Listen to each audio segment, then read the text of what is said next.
New tonight, residents of Vienna reached out to the mayor with their concerns about the icy sidewalks after a winter storm hit the Mid-Ohio Valley.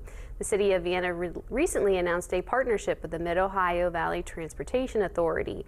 Mayor Chad Emmerich says this partnership will provide free bus rides for Vienna residents. The free rides work for any of the Vienna bus routes. The MOVTA partnership will last until February 3rd. Mayor Emmerich says although Vienna does the best they can to keep the sidewalks cleared, he knows the sidewalks are in bad condition after the winter storm.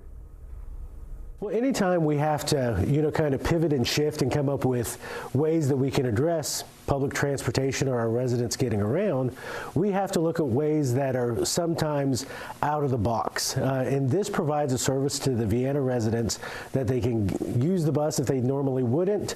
Then who knows, they may become lifelong customers.